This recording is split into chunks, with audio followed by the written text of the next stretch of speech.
We could take a text like Matthew's Gospel, chapter 10, where there's a list of disciples, and this is illustrated brilliantly. Richard Borkham brings this out in his study. As the list of disciples just listed off, so we know who those 12 guys were. Simon, it says, was called Peter, and Andrew his brother. Now remember, Simon is the most popular name on this list. So he's number 1, so he's going to need to be distinguished. James comes next. He's number 11 on the list. A high-ranking name. He's the son of Zebedee, so he gets distinguished. John, he's number 5 on the list. Again, a high-ranking name. That's his brother. But Philip, he's only number 61 on the list of most popular names. He's just Philip. There's no identifier after him. Bartholomew, he's only number 50 on that list. Low ranking on the list, no qualification of which Bartholomew. Thomas, he doesn't even make it into the top 100. Really unpopular name. No qualifier after his name. Matthew comes next. He's number 9. He was the tax collector. Then comes James again, number 11. High-ranking name on the list. He's the son of Alphaeus. Thaddeus, only number 39. Low ranking. No distinguishing feature. Just straight old Thaddeus. Simon again, number 1. He's the Canaanian. And Judas, number 4. High-ranking name, therefore he gets distinguished. He's Judas Iscariot, who also betrayed Jesus. Now, these statistics have only been known by academics since 2003, when this slightly random study of a list of names was published. And yet there's this extraordinary correlation between the list of ancient names and the statistics of gospel writers' usage of names and qualifiers of popular names, only recently known, but it shows us beyond a shadow of a doubt that these texts come, the message within these texts come from first century Palestine. These documents, which name people so accurately, were formed by people who had an intimate knowledge of the events and the land that they describe. They'd been made up by people far away. They wouldn't have been able to get this kind of information right. The lists of names and the usage of names in the Gospels has the right pattern for the time and the place, but it's not just true of lists, and it's not just true of name usage, it's also true of dialogue. And I find this one really interesting. Now, you know, as I said earlier, John, the name John, was number 5 on the list of popularity. And so in that famous incident when Herod wants to say of Jesus that he's John the Baptist come from the dead, he can't simply say he's John come from the dead, because there would have been thousands of Johns. Herod had to distinguish which John he was talking about, and that happens in Matthew's Gospel, chapter 14, verses 1 to 2. Now, after that, the narrator, writing down about the incident, can keep on referring to John. We've already established which John we're talking about. But later on, Herodias' daughter dances. You may remember the story. And it used to, when I was a child, it was my favourite page in the children's Bible. I immediately turned to it every night. Apparently, it was my favourite book, and opened it to a very gory picture of a platter with a chopped off head on it. You remember when she dances and she gets this head on a platter. So in John's Gospel, chapter 14, having already established which John we're talking about, and the narrator dropping the Baptist qualifier, when the dialogue kicks in and speech is reported of Herodias' daughter, she specifies, I want the head of John the Baptist. She doesn't want any old John's head. She wants John the Baptist's head. The dialogue specifies when necessary which John is being talked about. This is an indicator that direct speech has been accurately captured and passed down. This is exactly the way people would have spoken, even though the narrator had already been able to drop that epitaph. Another question we might be able to ask is the question of geography. Do the authors know the place that they are describing? Now, my knowledge of Chicago is pretty limited, even though I've been here at least 5 times. I've driven a car here twice, and I've watched quite a few TV shows set here. I've also transited through the airport on more than 17 occasions. So I know Chicago really well, right? I know your city inside out like the back of my hand. Well, we'd be wrong. And I have access to the internet. If the gospel writers had not lived and ministered in Palestine, could their knowledge of the place have been what it is in the Gospels? Remember, if they're writing from a long way away, recording events, would they have known the landscape in the way that they did? Now, when we read the Gospels, the most commonly mentioned place is Jerusalem. There are 66 references to it. It's the capital city. The next is Nazareth. There are 21 references to it. It's the place that Jesus grew up. Then Capernaum, that's mentioned 16 places. That's a pretty significant place that you might have heard of, even if you'd never been there. But on top of those places like Bethany, Bethlehem, Bethsaida, Jericho, Sidon, Tyre, Aenon, Arimathea, Bethpage, Caesarea Philippi, Cana, and so on. These names of really quite tiny places are mentioned. Here's the question. How would someone writing in Syria, Egypt, Greece, or Turkey, or Italy, how would that person know those names? Even a map from Rome would have included those tiny villages. Now, the 4 Gospels mention between 12 and 14 towns each, and a total of 23 places.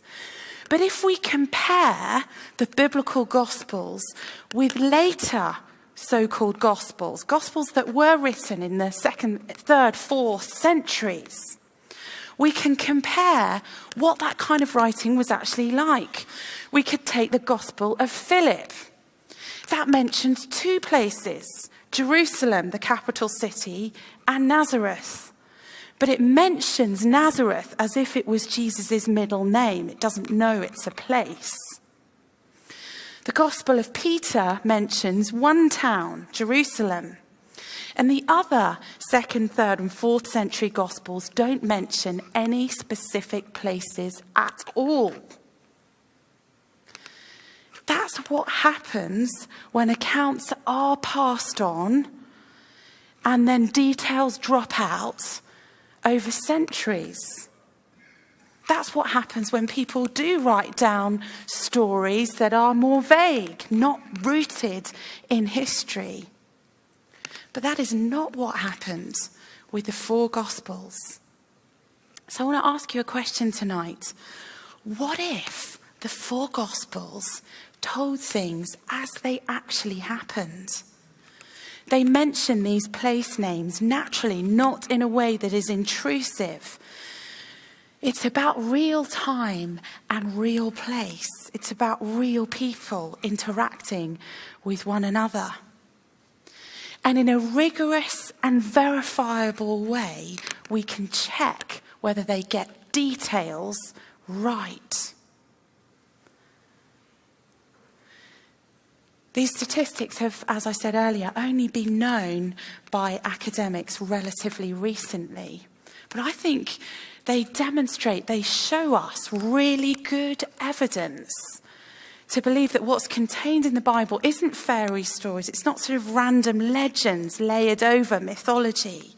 It's rigorously recorded history. The New Testament itself contains this compelling evidence that it is eyewitness testimony. And both the record of the manuscript tradition and the content of what has been recorded both lend themselves, I suggest, the rational person concluding that the New Testament can be trusted. And if it can be trusted, its message is of the utmost importance. In many parts of the world today, people will go a very long way, even give their lives to be able to read a Bible. And yet in the West, we often take it totally for granted and perhaps make all kinds of assumptions about what it is. A few years ago now, I was part of a small team of student journalists. We were theological students studying at Oxford. And we'd heard about this crazy group called the Taliban who has taken over Afghanistan. And we wanted to find out a bit more about their theology so that we could write papers on their theology. And we got visas to go and visit them and talk to them. And we found ourselves in their military headquarters, meeting the education minister, the foreign minister, and the religion minister. And in that context, we'd also taken Bibles in because we hoped to be able to give them Bibles as well as ask them about their religious views. And as we handed the Bibles over, they were all heavily armed with Kalashnikovs. As we handed the Bibles over, we weren't really sure whether it was such a good idea. But when the religion minister took hold of the Bible, he was astonished. He said, "Thank you for this. I've been praying to God for years that I could read the Bible." But he never had the opportunity to read it. What about you? Where do you stand tonight? If both the manuscript tradition and the New Testament itself contain compelling evidence that this is literature that doesn't need to be taken lightly, that can be verified, that can be scrutinized, perhaps it might be worth, like that religion minister, picking it up and reading it for yourself. Third question, briefly. Well, okay, you may be able to say, well, okay, the records of the Bible, they've been preserved by this manuscript tradition, and okay, some of the details of the text have been carefully recorded, but that surely doesn't mean that we should believe the miracles that are contained in there. This is a widespread reason for rejecting the Gospels, rejecting the Bible and believing it to be fairy stories, because it contains a recording of powerful, miraculous events. Now, one reason for rejecting just out of course anything miraculous is assuming a framework, a logical framework within which miracles or anything supernatural are an impossibility. It was David Hume who famously wrote about this kind of skepticism. He argued that all objects of human inquiry must either be relations of ideas, they must be mathematically or analytically verifiable, or they need to be matters of fact. They need to be empirically testable. In other words, you've got to be able to get your test tube out and test that this thing is true. And if that's our worldview, we're going to read the Bible and we're going to say, well, there are miracles. I just reject it immediately. These are logical impossibilities. But of course, there's a problem with Hume's philosophy, and that's that it fails its own test. Since the philosophy itself, the idea itself, fits into neither category. It's neither analytically verifiable, it's not provable mathematically, nor is it empirically verifiable. We can't repeatedly test it in a scientific laboratory. So perhaps we need to at least be open to the possibility of a miracle. If we are committed to the impossibility of the supernatural, I want to challenge that assumption tonight and say, are you open to that assumption being challenged? C.S. Lewis pointed out with regard to miracles, he said this: if on each of 2 nights I put £10 in my bedside drawer, I should change it to $10 to be contextually relevant here. If I put $10 in my bedside drawer, the laws of arithmetic tell me that I now have a total of £20. If, however, on waking up, I find only £5 in the drawer, I don't conclude that the laws of arithmetic have been broken, but possibly the laws of England. John Lennox puts it like this. He said, the laws of nature describe to us the regularities on which the universe normally runs, but God, who created the universe with those laws, is no more their prisoner than the thief is a prisoner of the laws of arithmetic. Like my room, the universe is not a closed system. God can, if he wills, do something special.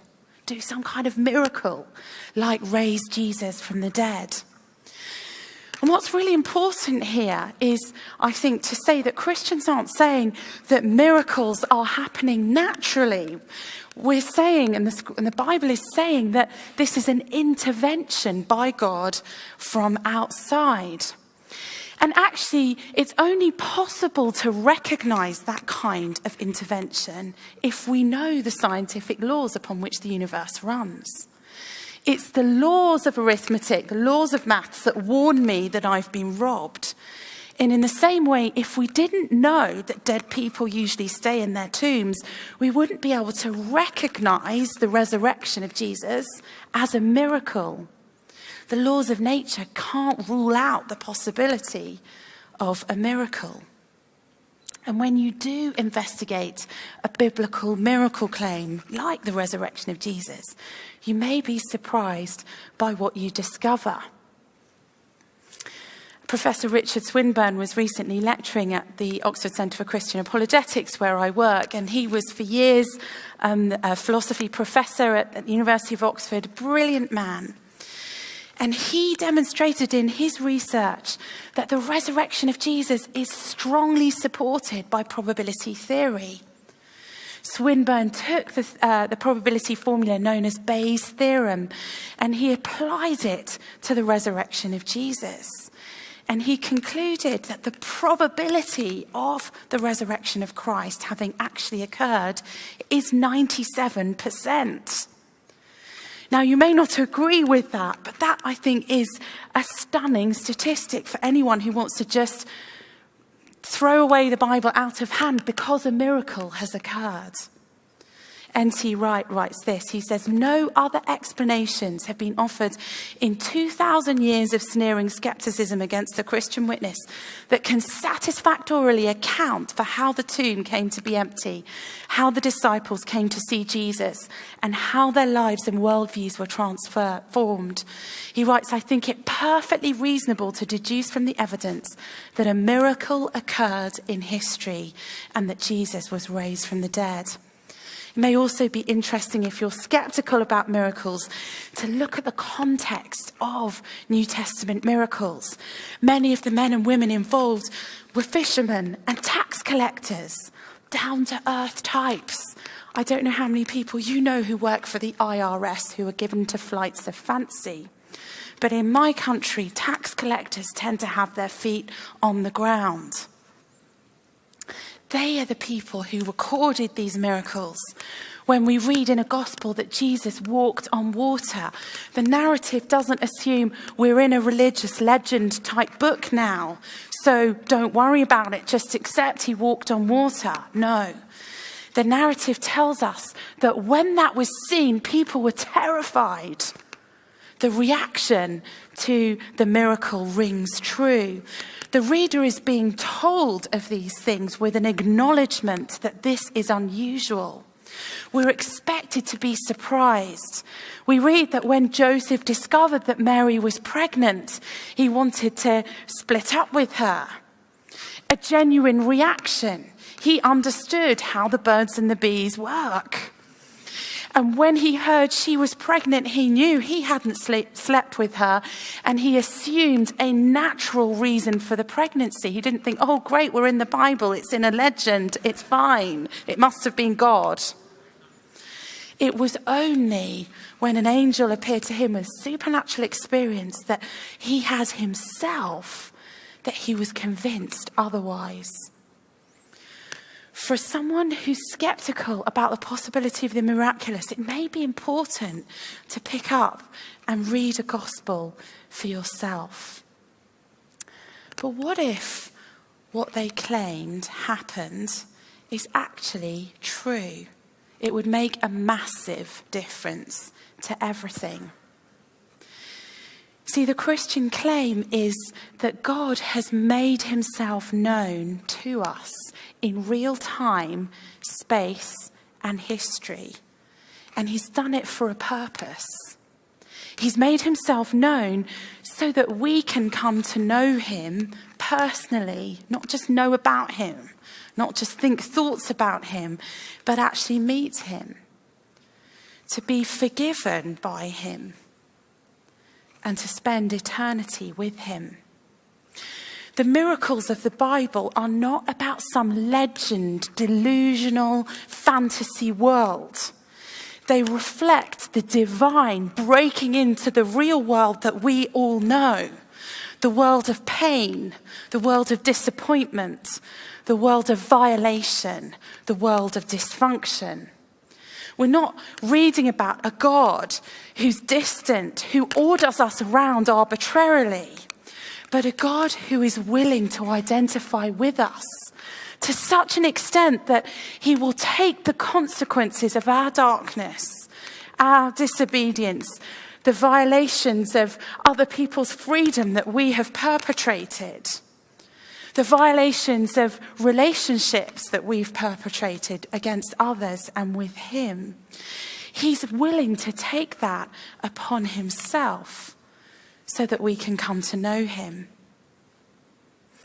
It was the writer Solzhenitsyn who was a brilliant observer of the human condition, imprisoned by Stalin for writing poetry, who himself became a Christian through the experience of watching Christians in the Gulag in Siberia and how they dealt with the beatings and the death that they faced. And he wrote this. He said, if only there were evil people somewhere insidiously committing evil deeds and it were necessary only to separate them from the rest of us and destroy them. But he said the line dividing good and evil cuts not through nations, political classes, different types of people, but through every human being. The Bible recognizes and is resonant with the reality that we all know. God enters the real world that we all experience. And Jesus on the cross dies for us, suffering with us and for us, offering his life for ours, making a way for us to know God. So in conclusion, the Bible has been vital in shaping civilization, challenging vested interests.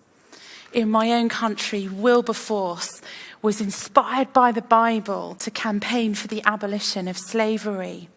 The Bible inspired the Jubilee campaign, which was later rebranded Make Poverty History. Some of you might have been part of that. And that culminated in the cancelling of massive amounts of third world debt on the part of Western governments. Gordon Brown, who was then the Chancellor of the Exchequer in Britain in December 2000, on making a speech about cancelling billions of pounds of third world debt from 41 countries owed to Britain, got up and gave a speech. And where did he go for the inspiration for his speech? He went to Isaiah chapter 60. And he spoke of what that prophet spoke of releasing the captives. When Martin Luther King made his famous I Have a Dream speech as part of the civil rights movement here, where did he turn? He quoted vociferously from the Bible. The Bible speaks to our human condition, that we've been created with purpose, but it diagnoses the condition of the broken world. It tells us, though, of a God who loves us and has entered history in Christ so that we can have relationship with him, that our darkness and brokenness is borne by him, that we're offered forgiveness and new life. More than shaping societies, this is for us as individuals. This is for you and I to be offered real relationship with the God who knows us. What will you do with that offer? We have time for questions coming now. But I'd like us to just take a moment as we reflect on some of the things we talked about. And it may be that there are some people here who would like to respond to God personally. And if that's not you, there's absolutely no pressure on you whatsoever. So just be thinking about your question right now, the question you'd like to ask from what you've heard. But let's give space, just a moment, to those who would like to take a step in response to that extravagant offer of God, his love for us in Jesus. And you've all got a card on your seat, so pick it up, and you may want to start writing a question or any other feedback on this card, and we're going to collect them in a moment. But I'm going to pray a simple prayer. And in that prayer, I'm just going to say three quite polite things, really. I am English, I know you're not, but sorry, thank you, and please. It's a great way to begin a relationship. Sorry for the brokenness, sorry for the separation that there's been between us. Thank you to God for coming in history in the person of Jesus, and please come into my life. I'd like to begin a relationship with you. So let's just close our eyes for a moment. And if you'd like to pray, just echo the prayer in your heart. And if you don't want to, just think about what question you'd like to ask in a minute.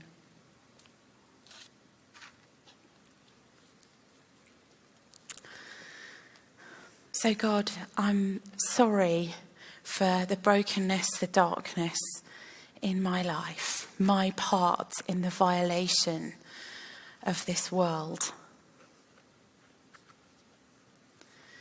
Thank you, Jesus, for coming in history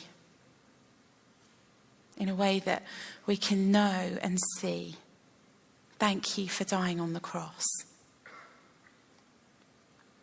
Please come into my life now.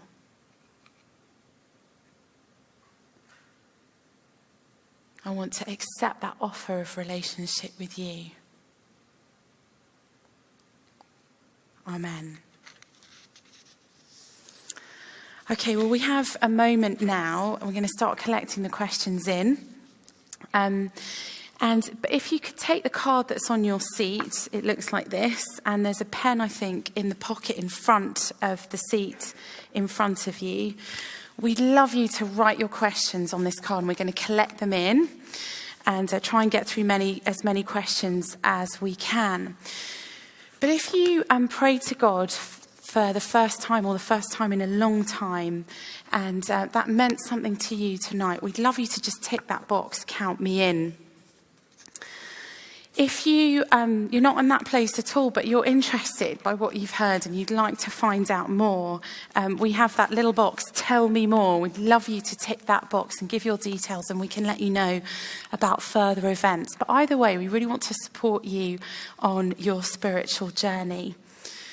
And we're going to take a few moments now to write questions on those cards. If everyone could do that, it would be really helpful, because then we can get a straw poll of what questions are most popular. And we're going to be coming round to collect them now.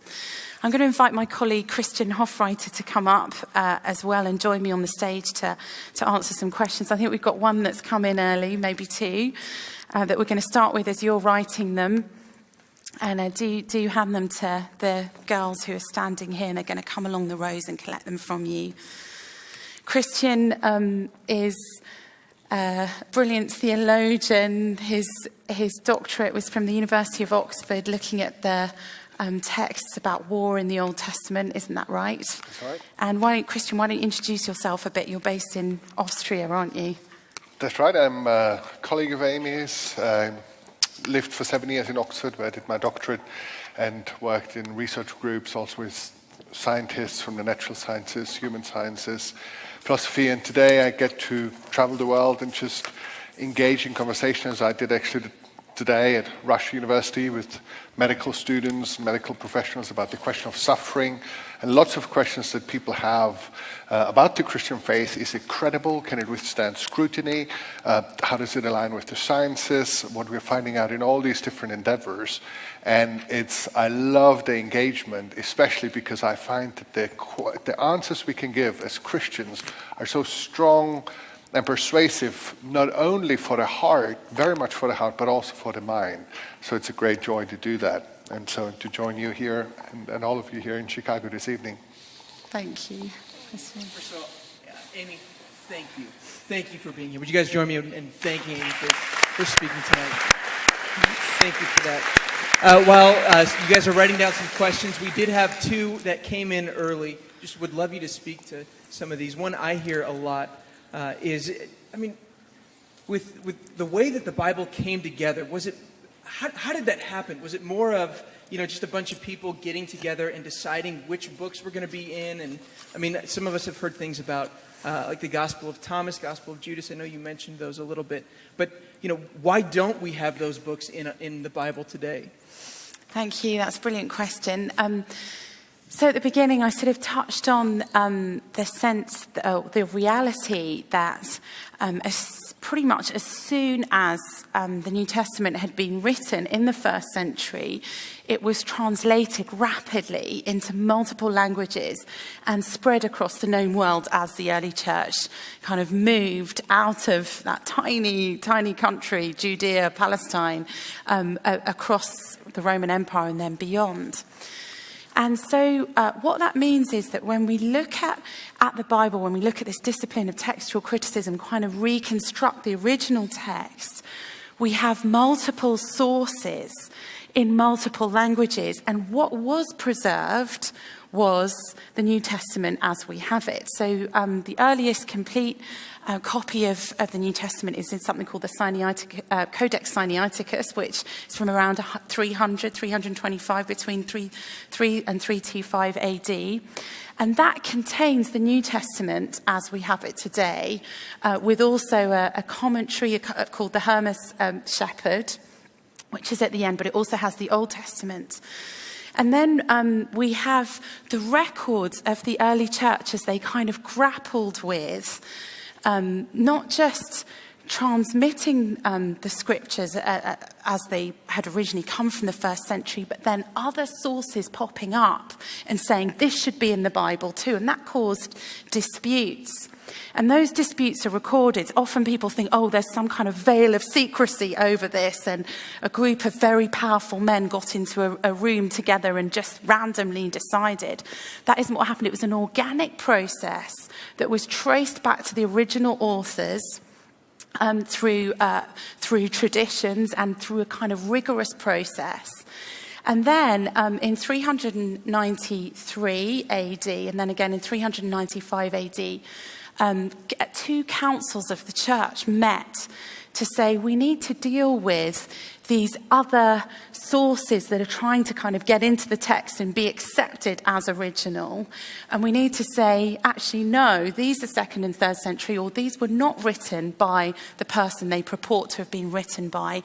And we know that for the following reasons. So it was an open and rigorous process, recorded where there were disagreements. That was recorded as well. So, for example, there was a disagreement over whether the letter of James should be included. And in the end, the fact that James had been the bishop in Jerusalem and the Syrian church, which was right next to Jerusalem, had translated that letter and knew that it did originate from James. Their voice, the Syrian church's voice, was listened to in the process. So that's kind of how that happened.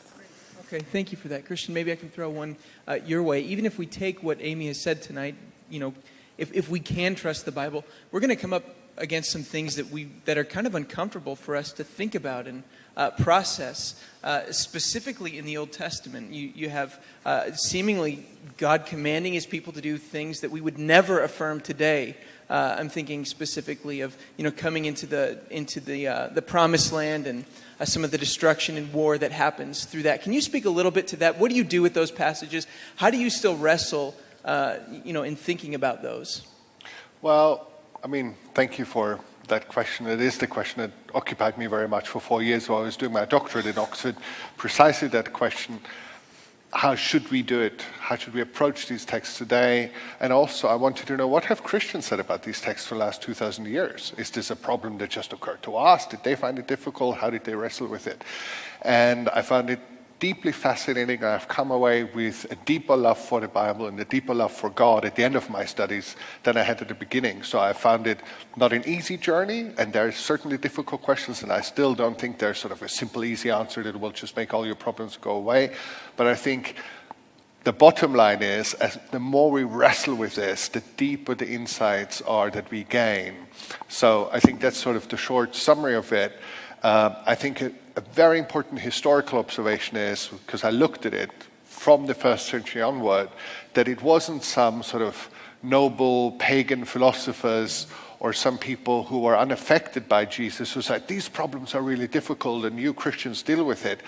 It was actually people who were impacted by Jesus, who were reading what he said about love of enemy, about this whole ethic of love, that it is at the core of the Christian life. They said, how do we make sense of these texts then? So it is actually a question that arose from within the church and didn't come from without. And so for 2,000 years, that happened in the 2nd century, Christians have known that this is a challenge, and they found actually not only one way, but at least 2 or 3 ways I found historically to basically address the question. And I think if I began to unpack all of them now, probably take very long. It took me 4 years to work on it. I'm still writing the book for it to be published soon. But so that's where I would begin with an answer. Oh, great. Thank you for that. And kind of along in the same lines with war, there's another question that typically comes up with God appearing to be sexist. Just a question of, how does the Bible treat women? How does the New Testament treat women? Is it something we need to be concerned with? How would you address that question, or begin to address that question? Thank you. I love that question. I quite often get asked that question quite angrily, because it's certainly true to say that the history of the church has not been very good on this issue. But in reality, Jesus of Nazareth was radically counter the culture that he was in, first century Jewish culture, in his approach to women.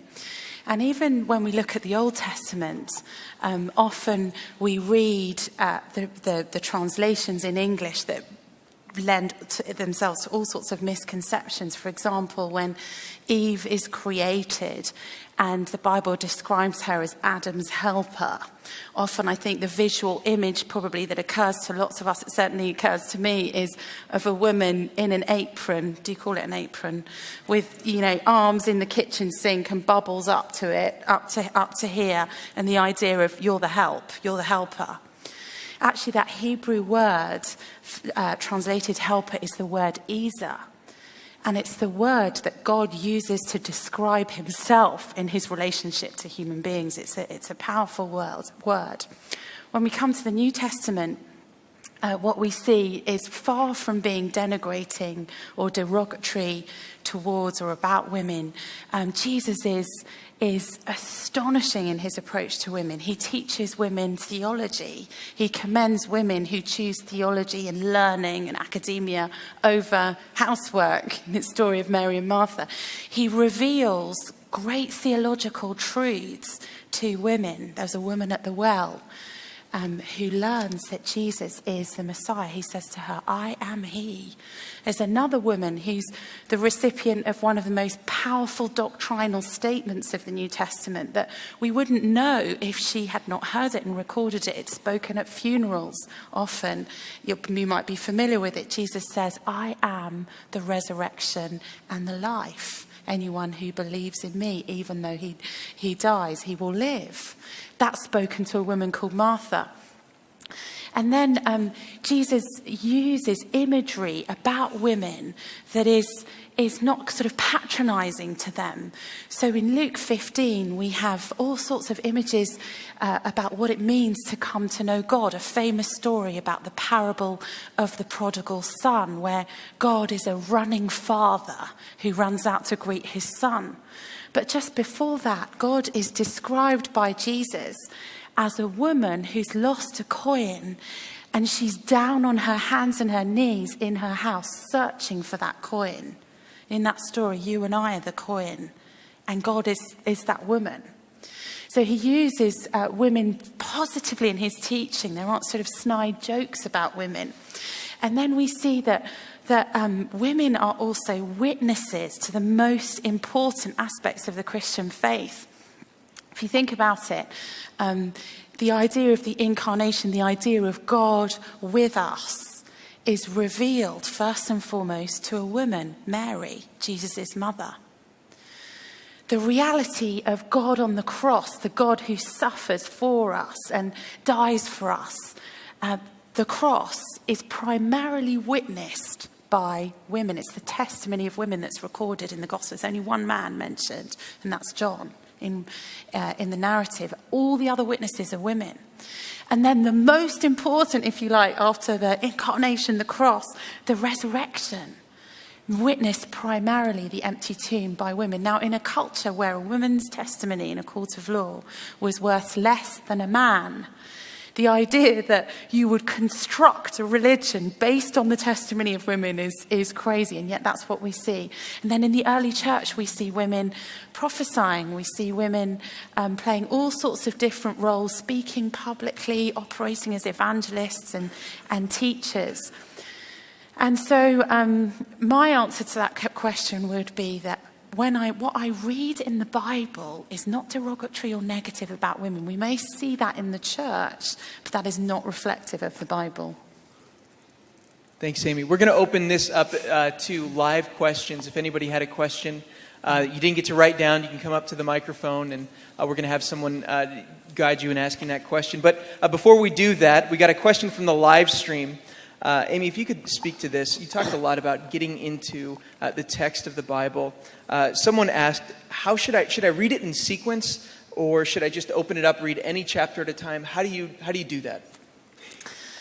I think that's a great question, and it's helpful probably to think about how the Bible was originally written. So a gospel was written as a whole. So to begin at the beginning and to read it through is a really powerful thing. And it doesn't take as long as you would think. You could probably read a gospel in about 2.5 hours if you read regularly. My husband and I used to live in the inner city in London. We were involved in a church in London's most notorious neighbourhood for gun crime and gangs. And we did a lot of work with young people coming out of gangs. And I'll never forget a 13-year-old girl who had not been in school for 2 years. She already had a youth, conviction for what's called GBH in Britain, grievous bodily harm. So serious violence against another person. And one of our youth workers was talking to her and felt sort of compelled to give her a gospel and gave her Mark's gospel. And this youth worker was telling me about it that evening, and I was thinking to myself, well, I'm sure that's not going to work. I mean, that kid hasn't been in school for 2 years and does not read for fun. I'm sure that's not going to be the approach with her. But the next day, she came onto the church site and shared that she'd begun to read Mark's gospel at the beginning, and she'd been unable to put it down.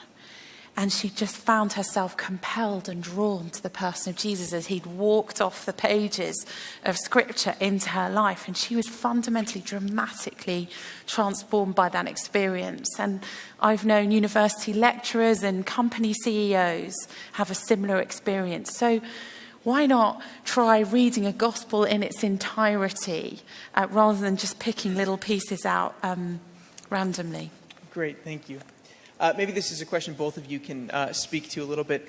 Can you talk about the authors of the Old Testament? I know there's some more attestation of who wrote letters in the New Testament, but sometimes the Old Testament books are a little ambiguous. Who wrote the Old Testament? And this question specifically asks about Genesis. Yeah, I think that's an excellent question, and I think sometimes we are tempted to give answers that the Bible itself doesn't give, and that does get us into trouble. So if we claim to know the answer to a question that is actually not answered in Scripture itself, we're on shaky ground. Sometimes we think, because traditionally that's what has been said about this or that part, say, of the Bible, that's the person who wrote it. If that's not actually what the text claims, at least for its entirety, then I think we're on shaky ground to claim that this is the case. And so therefore, there are certain books of the Bible where there's no indication who wrote it.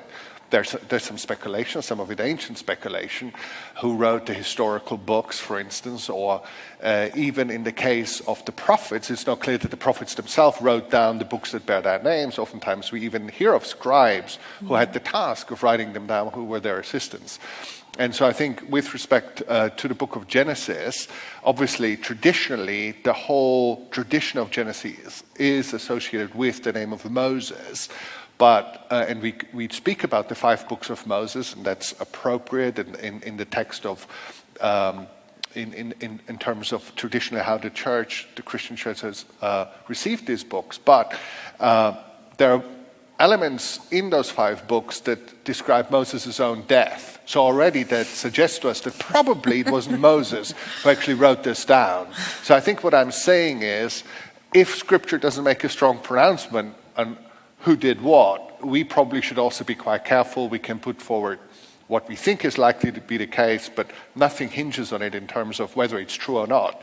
The question really is, did the Holy Spirit inspire it, and can we trust it? And I think if the answer to this is yes, it is secondary which human vessel or vessels were used to write it down. That's where I'd go with it. Amy, you have anything to add to that? Yeah, I think that scholarship has also shifted on this, hasn't it? Because there was a moment when people were saying, well, this can't be as old as it purports to be because writing didn't even exist in the Mesopotamian basin at this point. And then earlier and earlier indications outside of the biblical material have shown us that absolutely writing was flourishing at the time that these events purport to be from. And I think that is, in my experience, often the case when we examine, even with quite a skeptical perspective, these ancient texts. What we discover is that there's evidence for them, even outside of them. Great, thank you. And, as I'm looking at this line that isn't there for people to ask live questions, I've been told I need to be a bit more bold in asking you to come up and ask questions. So this is me being really bold. We'd love to have you come forward and ask some questions with us. You got a line for me right there now. Yeah, the live thing right there, the live mic. Joel, you want to kick us off? First of all, thank you so much. I really enjoyed your talk and took some copious notes. Maybe if I can glean like 10% of what you said, I think I'll really benefit from it. Romans 1 talks about the universal state of people that left to ourselves, we actually suppress the truth in unrighteousness, Paul says. So it's as much about not wanting to believe as it is not knowing the truth. And then much less wanting to obey on top of that. You're asking the unbeliever ultimately to give up all they know and to really step out into this void, not just of intellectual assent, but also of real faith and trust in the person of Jesus. You think about C.S. Lewis, who describes his own conversion, where he came kicking and fighting into the light, as he put it. So what would you say to someone who says, the evidence might be there, I can see it, I can't accept it, I can't because I don't want to. What would you say to someone who's wrestling with that? Thank you for that question. In my experience, there are multiple reasons why people aren't ready to make a step towards God or don't want to. And predominantly there are probably 2 categories of reasons behind that. one of those reasons might be intellectual. They just simply don't believe it's actually true. And therefore, there's no basis on which to take that step towards God, because it's not real. In their mind, it would be a delusion. And I think if that's the situation you're in, I would encourage you to consider Christian faith on its own terms. Often we talk about faith in our culture as this idea of a leap into the dark. Actually, the New Testament word for faith, Christian idea of faith, is the Greek word pistis, which means to be persuaded. So faith, in a biblical sense, is not throw all your objections away and just take this leap into delusion and embrace unreality. It's to have been persuaded that this is actually true and to be drawn intellectually to believe it. And then I think there's probably a whole second category of questions that I come up against or into contact with a lot, and those would be questions or objections that are based on experience. Either I can't believe this because of my experience of life or what's been done to me or what the church has done, or even some of the objections we're looking at tonight. And my encouragement to you, if that's the situation you're in, would be to hang on in there and to keep pursuing the possibility of God being real, the possibility of a loving God being real and being out there for you. And don't, or if you possibly can, don't layer over what Christians have said or done that have hurt you over who Jesus actually is. See if you could view him and meet him for yourself, not through a lens of what the church or other Christians may have said or done, but on his own terms. And a great way to do that is by reading a gospel for yourself. Thank you. Thank you again. I apologize if I get the terms incorrectly, but you mentioned earlier a scholar named Swinburne who used Bayes' theory to show that the resurrection of Christ had a probability of 97%. Can you walk through that? What's Bayes' theory? How does it work? And how did he use that to come to that conclusion? Sure. Well, you can get the book. It's called The Resurrection of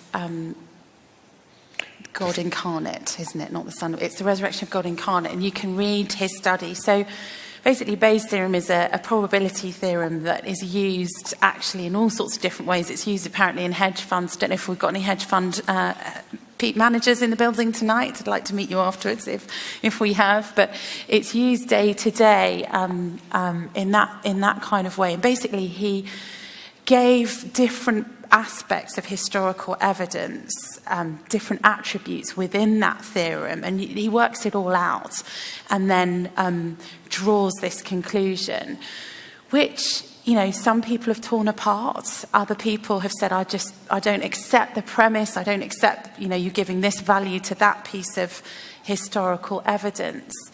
But really, what I think is interesting about that is that often people reject a biblical miracle out of hand because it's improbable, it's unlikely. But if someone who's really operating at that level as a philosopher has investigated it in that way, I think that ought at least to give us pause to look at it for ourselves and not just reject it out of hand. So thanks for the question. Thanks, Amy. Here's a question that came in on one of the cards. What are the historical accuracies in other Western religions? So, Judaism, Islam, what about Eastern religions? I mean, can someone stand up and say the same thing about the Quran that you did tonight? Do you want to speak to that question? Or? Yeah, I'm not... Well, with respect to Judaism, of course, then, Christianity inherited or shares what we call the Old Testament, the Jewish scriptures, with the Jewish people. So there, the answers would be very similar with respect to those texts that we call the Old Testament. With respect to the Quran, I'm not really a Quranic scholar, so I feel I'd be skating on very thin ice if I tried to give a sort of a historical critique of it. So I think that's really a question that you need to ask a Quranic scholar. I mean, we have friends, obviously, that we work with who actually have researched some of the tradition of manuscripts of the Quran and so on. And I think my takeaway is that it's certainly not the case that the evidence is any stronger than it is in the case of Christianity. I mean, that's certainly not the case. Mm-hmm. having studied the Quran a bit at university, I think there are some major differences in comparison with the Bible. One is the claim of single authorship rather than multiple authorship, although that's a contested claim, obviously. I think the second is that in the Quran you read retellings of stories that are recorded elsewhere. So Muhammad had a good deal of interaction with the Jewish community and a little bit with the Christian community, and he retells stories, if we believe it is Muhammad, but they are retold in the Quran in slightly different forms. And so, for example, there's a retelling of the story of Joseph, of the coat of many colours. You may have seen the musical. And in that story, a man called Haman, who is mentioned in the book of Esther in the Bible as a minister in a government in a totally different time period from the time of Joseph. But Muhammad conflates those two time periods and puts those two stories together. For that reason, the contemporary Jewish community in Medina rejected Muhammad, and that's a root cause of some of the antipathy between those two communities, actually, in the Middle East. And that's to do with a Jewish view, very high view of their holy scripture, and then saying, well, you can't come along hundreds of years later and say, actually, it happened like this, but with no historical evidence. So an Islamic scholar, I'm sure, would have a different interpretation of that. But at least in the retelling of biblical stories where different characters appear at different time periods, I think we are dealing with two very different types of literature. Great, thanks. Let's open it back up to the floor. Yes, I've heard a lot about the theory of the Q manuscripts as the answer to how the Gospels might have been started and spread and preserved without any divine inspiration. Could you tell me a little bit more about what the theory says and how it fits into, or maybe doesn't fit into, the preservation of the Scriptures? Yeah, sure. Yeah. Do you want me to go first, or? Don't mind. Okay. So the theory of Q is that before the Synoptic Gospels were written down, there was an earlier historical source that doesn't exist anymore, that the Gospel writers were then able to draw on. And that's given as an explanation as to why sometimes the same stories are told across particularly the Synoptic Gospels. And lots of people still hold to the idea of Q, but I think given the earlier and earlier dating now of the four Gospels, there is a movement within scholarship to say we're not even sure that there was time for Q, and there may not have needed to have been a Q, and since it doesn't exist as far as we know, we're not sure. So in some ways it's a theoretical thing, but the idea is that it's a capturing of the eyewitness testimony that then the gospel writers were able to all draw on. That's right. And so, I mean, as far as I can tell, in terms of whether the New Testament is trustworthy, the New Testament Gospels are trustworthy, whether it's accurately preserved or not, Q is neither here nor there. It's not an argument for or against. It simply tries to make sense of what we find. So the Synoptic Gospels that Amy referred to are the first three. Mark is, by common consent, probably written first, Matthew and Luke. And Q tries to explain what Matthew and Luke have in common but don't share with Mark. So it is that Mark, 90% of Mark is found in Matthew. And also a huge overlap, obviously, with Luke. But then there are certain things that you find in Matthew and Luke that you do not find in Mark. So essentially, the way you hypothesize to Q is to say, okay, whatever they share with Mark, perhaps they knew Mark. And actually, there's good reason that they might have known Mark. Actually, Luke tells us, I'm not the first one to draw up an account. Many have drawn up an account. I know these accounts, and now I'm giving you an orderly account. So Luke does not at all deny that he's aware of other sources and that other people have written sources and that he's aware of them.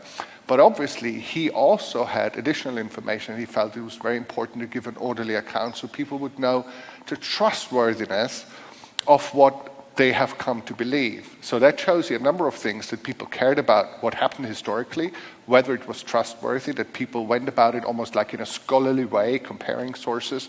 So that actually heightens the understanding that what they were wanting to do was to be historically accurate and careful. And so what scholars then did, they compared the texts and they saw, okay, there are these bits that are in Matthew and in Luke, but not in Mark. So, and they're so similar, so either actually Matthew knew Luke or Luke knew Matthew, and those theories are still out there, held by smaller groups of scholars. But perhaps there was a third source, that Q is just short for German Quelle, meaning source, which basically most people think had very little storytelling in it, mostly the teachings of Jesus. So if Q existed, it's likely that something like Q could have existed because people take notes. You know, many of you took notes today. And so you have a Q for what Amy said, a Quelle. And so if somebody collates this and writes it up and then you use it to teach Sunday school and to think about it again, so of course people would have taken note of what Jesus said. So there are lots of sources around. The question is, what did the evangelists use? So there's very strong evidence that Amy has laid out that it was based on eyewitness testimony, that the eyewitnesses are all over, that it's accurate in geography, accurate in terms of the naming, accurate in terms of many of the details, the way miracles are related, and all of these kind of things. But of course, they would have talked about it. So it's not surprising. So whether Q existed or not, a lot of scholars now begin to doubt it again, that it existed. Others remain firmly committed to it. But in terms of can we trust the New Testament records, it has no bearing. So if Q existed and what Matthew and Luke drew from Q, if they did indeed draw on Q, in addition to other sources, we just have good reason to believe that it was accurate. And it actually reflected what Jesus had actually said. So in terms of, does it threaten our faith? Not at all. Should we believe it? You know, join the club of scholars and form your own opinion. And if you have a good argument, publish it and you'll get famous. So that's what we all want, to be famous. That's right. All right, go ahead. Hey, Amy, thank you so much. That was really great. I have sort of an evangelism question, and in a nutshell, it's how important should biblical reliability or inerrancy be to the seeker or the evangelist talking to a seeker in assessing whether Christianity is true. So suppose you come across someone, or you are that someone, who is just convinced that the Bible has some error or there's some contradiction, and it's unlikely that you're going to come out thinking that that's going to be a result. How should that affect your evaluation of Christianity?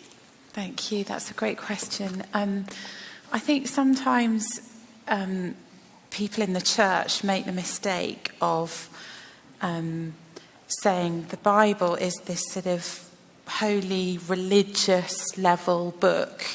And in order to be a Christian, you have to jump over this huge hurdle of accepting every single thing, even that which you haven't read and don't understand, and then you can be a Christian. And actually, that's a mistake. The Gospels were written as witnesses, historical witnesses, and they were written to be discussed, scrutinized, read by people who didn't believe and who had every predisposition to disbelieve.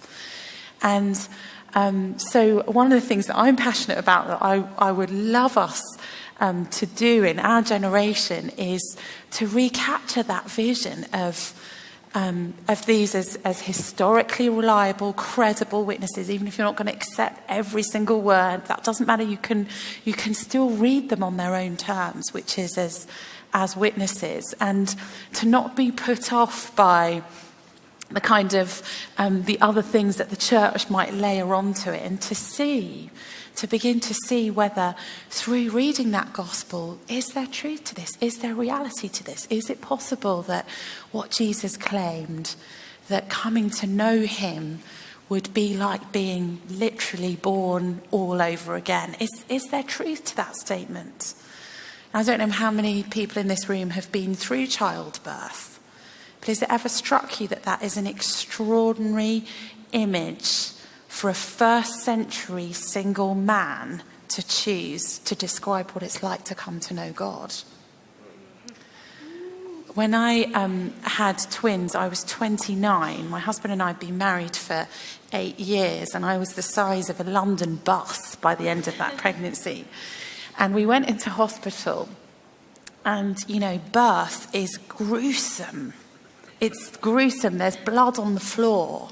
You know, it's this gigantic struggle. It's incredibly physical. And out of that experience, 2 new human beings emerged. We went from being 2 carefree young adults to a family of 4 with a people carrier, you know, a proper grown-up car with sliding doors. It was quite shocking. But it was undeniable that something real had happened.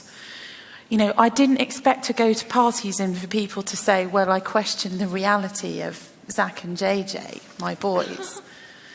I question the reality of the experience you've been through, because I was gigantic. I then did get back to a reasonably normal size, and there are now 2 people in the world as a result of that experience. That is the image Jesus Christ chose to use to describe what it means to come to know God.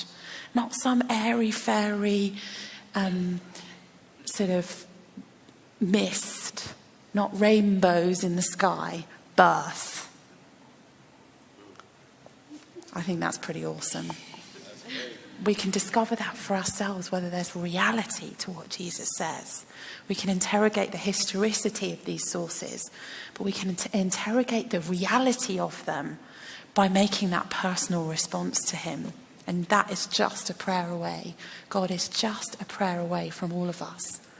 He promises that if we will reach out to him, he will answer. Thank you. Well, my wife's about to give birth in 3 weeks, so It's gruesome. thanks for that. I don't think she's listening right now, so that's good. Let's keep going. Thank you again so much for coming and just sharing all of your knowledge with us. On the note of sort of the evangelism, someone who just wants to become a little bit more equipped, digest a little more, what are your personal favorites of extra resources, whether it be sermons or books or papers, that you would recommend going out of this to just continue reading up that we would look into? Well, thank you. That is an amazing setup to promote the LZIM website. And the amazing thing is that, did you notice I did say Z there? I'm being very culturally connected. It's actually Z, but rzim.org or rzim.eu has other content as well. And really there you can find all sorts of resources looking into these important questions about Christian faith and whether there are actually answers to them. Great. I don't think she gets a kickback for that answer. No. So she wasn't planted. All right, go ahead. Hello. Again, thank you for fielding all these questions and all that you've spoken about so far. My question is, you spoke a bit about biblical canon prior to this, and one question I have, having read about it a bit ago, is that I'd say like the most questioned document that's currently included in the biblical canon is the book of Revelation. And I've heard even in like somewhat more recent times some obligations to having it, some rather kind of contentions to it being included there. I just wanted to hear what you would have to say about its validity, because I suppose one main criticism of it is that it's more of a vague document, you know, and it comes through almost as somewhat of a dream. And unlike the Gospels, which you talked about, which are based in historical things that occurred, this isn't actually, you know, similar to that in that way. So what would you have to say about Revelation? Thank you. When it comes to questions about the canon, about the inclusion of something in Scripture, there were a number of questions that needed to be settled. The most important was authorship. Was this actually written by who it claimed to have been written by? And could we know that? Could we scrutinize that process of transmission? And that was never in question with the book of Revelation. There was clarity that John had written it. The questions were about, as you said, the content. And the nature of this literature is apocalyptic. It's incredibly visual and prophetic. And it's amazing literature to read, but also can be quite disturbing. And I think on that basis, some people questioned it. But I mean, it was pretty universally accepted as scriptural, and on the basis that John had written it, accepted from right at the beginning, pretty much. Would you? Yeah, I add think anything we to should that, accept Christian? it and embrace it, and we should be very careful how we interpret it. Yeah. So, yeah. Hi, thanks again for speaking. So I'm taking a class currently on the Gospel of Matthew, and I'm just sort of curious. Each one of the Gospel writers was writing in a different context to a different community. And so Matthew, it seems, was really writing to a very Jewish community that was also trying to bring in Gentiles. And so he really focuses on the Jewish nature of Jesus. But so each one of the Gospel writers has kind of a different audience. How much do you think this affected their writing, and does this matter in what they might have been writing about in the Gospels? Thank you. I think it's great. For me, it's a massive attraction of the biblical narrative that we know who wrote and that we have different sources, we have different voices writing. And so you have Luke beginning his gospel saying, I'm a Gentile. I was not personally there for any of this, but I've come to know Jesus personally. And I want other people who are also Gentiles, who will never have had that first-hand direct experience of Jesus in the first century doing a miracle, to be able to trust the source about him. So that's Luke's perspective as he's writing.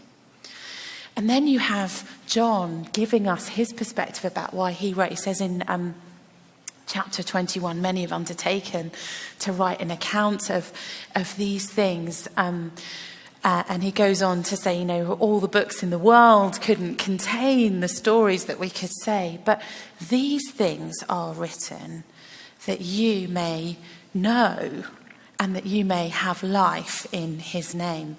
So there you have the beloved disciple, the one who laid his head on Jesus' chest, giving us his perspective on what we need to know to experience that life that Jesus promised. And to me, there's a sort of pre-postmodernism, amazing acknowledgement of the perspective I'm bringing to this material, and I'm going to lay it out on the table for you. I think that's really powerful, and it's really interesting, and it lends itself to all sorts of people from different cultures and different experiences reading this, and it's a much richer experience. Thank How are we you. doing for time? Just a couple more minutes, Yeah.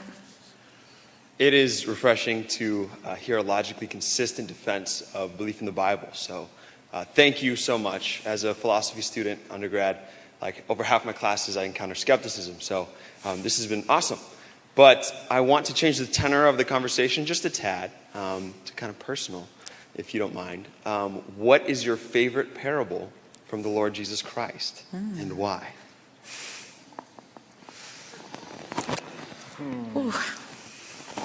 Good question. I'm not going to go.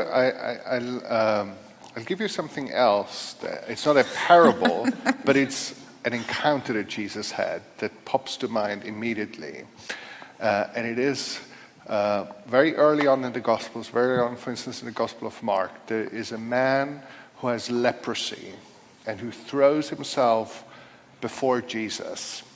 And in doing so, he takes incredible risks, because leprosy was not only a physical and medical condition, but was also religious, cultic. It made him unclean. He had to shout, unclean, unclean. He had to warn people off. So he was excluded from society. He was lonely. He was isolated. His identity was unclean, unclean. That's who he was to the core of his being. Feeling unworthy and being excluded from the religious life of Israel, from the society of Israel. And so he somehow plucks up the courage and thinks, maybe there is hope for me. Maybe, just maybe, I don't always have to feel that way inside and live that way. And he takes the complete risk, runs to Jesus, breaking all these laws, offending people, and throws himself at Jesus' mercy, falling down before Jesus, and then looks to Jesus and says, if you're willing, you can make me clean.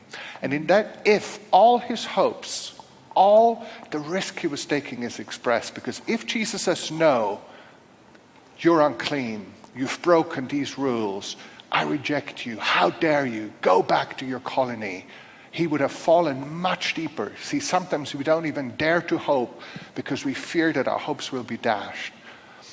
And he looks, and what he sees in Jesus' eyes when he makes eye contact is something that must have so profoundly touched this man. And then what does Jesus do?